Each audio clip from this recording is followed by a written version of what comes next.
नमस्कार, आप देख रहे हैं पॉलिटिकल पंचायत। मैं हूं जसकीरत और मेरे साथ आज दीपक कुमार। एथेनॉल फैक्ट्री के विरोध में किसानों की तीसरी महापंचायत जो कि आज हनुमानगढ़ के संगरिया में हुई और अगली महापंचायत 11 फरवरी को जिले के तलवाड़ा में आयोजित की गई है। इस महापंचायत में हनुमानगढ़ के अलावा हरियाणा, पंजाब से भी बड़ी संख्या में किसानों ने हिस्सा लिया।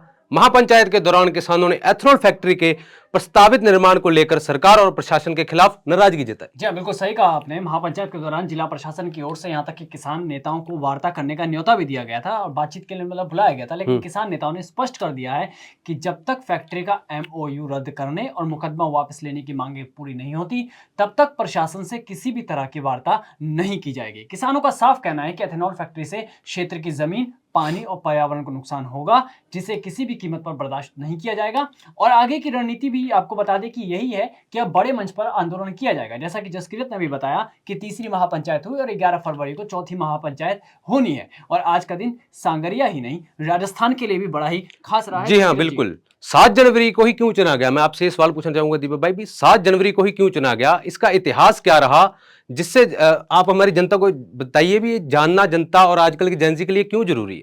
जी बिल्कुल, बता दें कि आज का दिन 7 जनवरी बड़ा ही खास है राजस्थान की जनता के लिए, खासतौर पे जो किसान कौम से जुड़े रहते हैं उनको आज का इतिहास बिल्कुल जानना चाहिए कि आज 7 जनवरी को ही किसान महापंचायत क्यों हुई और संगरिया में ही क्यों हुई। क्योंकि आपको बता दें कि हनुमानगढ़ में ही 1959 से 1970 तक सबसे लंबा किसान आंदोलन एक वक्त पे चला था। ये आज की जनरेशन को शायद नहीं मालूम होगा। उनकी जानकारी के लिए बता दूं कि संगरिया और भादरा क्षेत्र में 1970 में बड़े पैमाने पर किसान आंदोलन हुआ था। इस आंदोलन में भी राज्य भर से लाखों किसानों ने गिरफ्तारी दी थी और स्थिति ये हो गई थी कि किसानों से राज्य की कई जेलें तक भर गई थी। संगरिया तब किसान आंदोलन का एक मुख्य केंद्र हुआ करता था।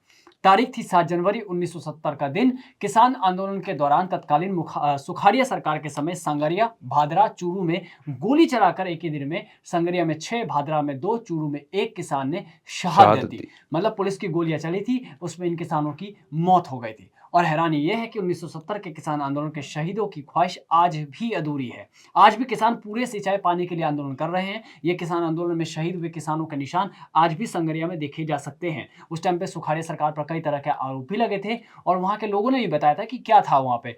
उस समय की जो मांग थी वो भी पानी को लेकर ही थी। ये मतलब बड़ी ही देखने वाली बात है कि उस समय भी पानी को लेकर ही मांग किसानों की थी। अभी भी मेन मुद्दा पानी ही है एक तरह से। क्योंकि उस समय की मांगे जो थी वो थी वाटरमेंट को माफ करना, राजस्थान कैनाल जो कि अब इंदिरा गांधी कैनाल है उसके पानी को भाखड़ा और गंग कैनाल को देना, राजस्थान कैनाल क्षेत्र में कृषि भूमि की खुली नीलामी को रोकना और कमजोर भूमिहीन किसानों के हित में निःशुल्क आवंटित करने आदि मांगों को लेकर किसान आंदोलन कर रहे थे।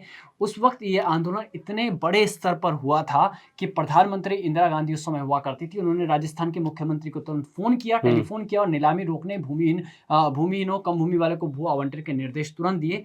ये इतिहास रहा है सांगरिया का, हनुमानगढ़ की भूमि का। और आज भी उन शहीदों को ही हनुमानगढ़ में आपने देखा होगा कि याद किया गया था। जी हाँ, बिल्कुल। आज उन किसानों को, भूमि वीरों को हम भी नमन करते हैं। और अब सवाल ये है कि जब जमीन बिक चुकी थी, एमओयू हो गया था, फिर एथेनॉल फैक्ट्री के खिलाफ क्यों खड़े हो गए किसान? किसानों ने जब एमओयू हो चुका, फिर किसानों ने इसका विरोध क्यों करा? क्योंकि ये मामला अभी का तो है नहीं, क्योंकि आप जैसे भी आपने बताया ये काफी लंबे समय से चल रहा है। सब जानते हैं एमओयू में टाइम लगता है, तो फिर ये अभी फैक्ट्री का विरोध क्यों हो रहा है? आप हमारी जनता को बताएंगे थोड़ा। बिल्कुल, सवाल ये है कि हनुमानगढ़ में फैक्ट्री का विरोध क्यों हो रहा है? क्योंकि मामला बिल्कुल अभी का नहीं है। हनुमानगढ़ में जो फैक्ट्री है वो है ड्यून एथेनॉल प्राइवेट लिमिटेड, जिसका प्रस्तावित जो 450 करोड़ रुपए का एथेनॉल प्लांट है, अब स्थानीय किसानों के हिंसक विरोध के कारण बंद हो गया। क्योंकि किसान जो है लगातार भूजल प्रदूषण और कृषि को नुकसान की आशंका जता रहे हैं। उनकी यही मांग है कि इससे किसानों उससे पानी निकलेगा, जो एथेनॉल बनाने का जो पानी निकलता है उससे किसानों की भूमि जो है वो बेकार हो जाएगी। अब किसानों का आरोप है कि इसके चलते में 700 एकड़ कृषि भूमि को सिंचाई का पानी नहीं मिल पाएगा। सवाल सिर्फ ये भी नहीं है कि फैक्ट्री बनेगी या नहीं, बल्कि ये भी है कि आखिर किसान इसके खिलाफ क्यों खड़े हो गए, जबकि जमीन की खरीद फरोख्त तो जैसा कि आपने भी कहा कि एमओयू हो चुका था, तो वो प्रक्रिया तो 2022 में पूरी हो चुकी थी। अब यहाँ पे एक न्यूज 18 की एक रिपोर्ट है, उसके मुताबिक हम बात करें कि तो फैक्ट्री के सामने जो सबसे बड़ी जमीन है वो बताई जाती है कि गांव के पूर्व सरपंच प्यारा सिंह की है। उनके बेटे बेअंत सिंह का कहना है कि कंपनी ने जमीन के बदले दोगुनी कीमत देने का ऑफर दिया था, लेकिन परिवार ने इसे साफ इनकार कर दिया। वजह साफ थी मीठा पानी, अच्छी पैदावार और और खेती। खेती। उनका कहना है कि फैक्ट्री से रोजगार की जरूरत नहीं, बल्कि डर इस बात का है कि प्रदूषण से जमीन और पानी दोनों खराब हो जाएंगे। जिस पानी के लिए हनुमानगढ़ में, जिस पानी के लिए सांगरिया के किसानों ने आज से कितने साल पहले शहादत संघर्ष दी। किया था, आज उसी पानी के खराब होने की आशंका जताई जा रही है। और प्यारा सिंह पिछले करीब 15 महीने से इस आंदोलन के एक मुख्य चेहरे के रूप में भी हैं। हालांकि कुछ किसान, इसमें ऐसा भी कहा गया था कि फैक्ट्री के विरोध में नहीं है, और 20 से 30 किसानों ने अपनी जमीन भी फैक्ट्री के लिए दी।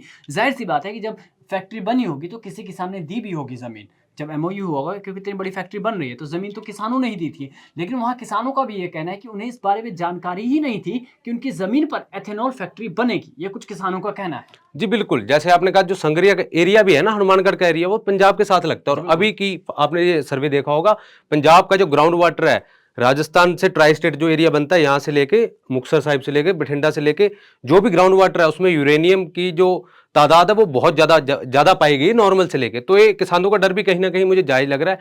और ये बार बार यहाँ एथेनॉल का जिक्र हो रहा है, किसानों का डर भी है। आखिर एथेनॉल से किस नुकसान की बात हो रही है, और एथेनॉल बनाने में कितना पानी लगता है, हमारे दर्शकों को बताइए जरा। जी बिल्कुल, बता दें कि एथेनॉल को लेकर जो तमाम तरह की बातें हैं उस बारे में हम बात करें तो एथेनॉल प्लांट के अंदर जो एथेनॉल का प्लांट लगता है उसके अंदर 1 लीटर एथेनॉल बनाने के लिए औसतन 3 से 4 लीटर पानी की आवश्यकता होती है। सॉरी, 3 से 4 हज़ार होना चाहिए। कोई नहीं, यहीं से कट कर लो।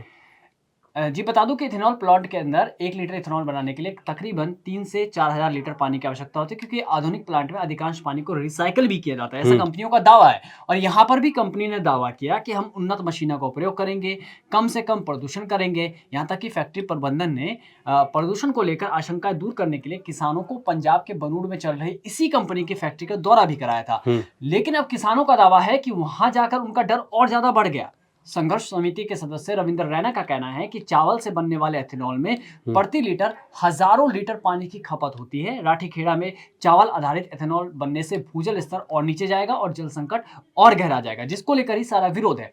अब बात करें कि एथेनॉल बनाने में पानी की कुल खपत कितनी होती है, तो इस बात पर निर्भर करती है कि आप केवल फैक्ट्री की बात कर रहे हैं या पूरी फसल की, यानी कि पूरी फसल को लेकर बात करें या फिर उसके साथ। तो फसल उगाने के साथ अगर हम बात कर ले तो भारत सरकार और नीति आयोग की रिपोर्ट के मुताबिक फसल की सिंचाई सहित 1 लीटर एथेनॉल बनाने में पानी की जो औसत खपत है वो काफी ज्यादा है।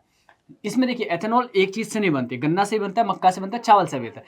तो गन्ना उगाने से लेके, मक्का उगाने से लेके, चावल उगाने से लेके एथेनॉल बनाने तक, रॉ प्रोडक्ट जो कह रहे हो, जो पूरा रॉ प्रोडक्ट है, वहां से अगर बात करें तो गन्ना से लगभग 2860 से लेकर 3630 लीटर पानी लगेगा, मक्के में लगभग 4670 लीटर पानी लगेगा, और चावल में लगभग 10790 लीटर पानी लगेगा। चावल में इस वजह से भी क्योंकि चावल में आपको भी पता है कि पानी ज्यादा बहुत लगता लगता है खेती में।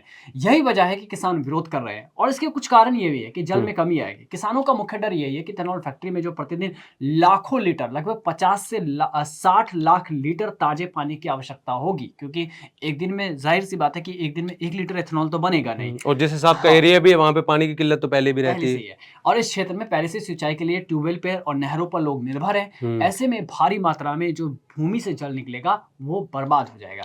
प्रदूषण की बात करें तो इथेनॉल प्लांट के प्रदूषण की को रेड कैटेगरी में रखा जाता है हमेशा। किसानों का डर है कि फैक्ट्री से निकलने वाले धुएं, राख और रसायनों से हवा और मिट्टी प्रदूषित होगी, जिससे कैंसर और श्वास जैसी गंभीर समस्याएं हो सकती है। जैसा कि हमने लूनी नदी को भी देखा है हाल फिलहाल में। इस पे मैं आपको एक रोकना चाहूंगा, एक और चीज ऐड करना चाहूंगा। जो आपने बोला भी पोल्यूशन होगा, इसी भी जैसे पंजाब के पानी में भी पोल्यूशन ज्यादा हो गया, यूरेनियम की मात्रा बढ़ गई है, उसी के चक्कर में एक ट्रेन चलती है बीकानेर से बठिंडा, फिर वो वहां से बठिंडा से बीकानेर भी आती है, जिसका नाम ही कैंसर ट्रेन रख दिया गया है।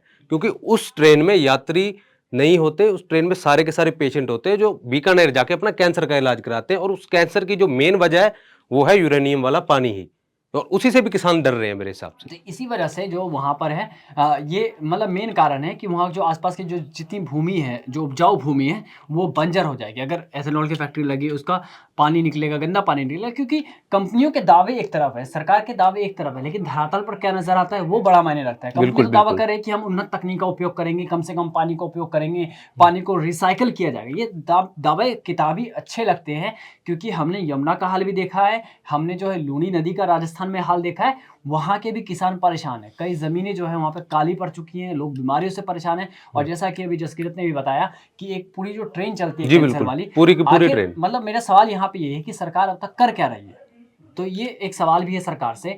और इस बारे में हम और भी चर्चा करेंगे और इथेनॉल बनाने की प्रक्रिया क्या है, इस बारे में हम कल डिटेल में हम आपको बताएंगे कि कैसे इथेनॉल बनता है, क्या नुकसान है और भारत सरकार क्या चाहती है, कहाँ इथेनॉल की फैक्ट्री फिलहाल भारत में चल रही है। इस बारे में पूरी जानकारी हम कल आपको बताएंगे। तब तक आप भी जुड़े रहिए हमारे साथ। नमस्कार।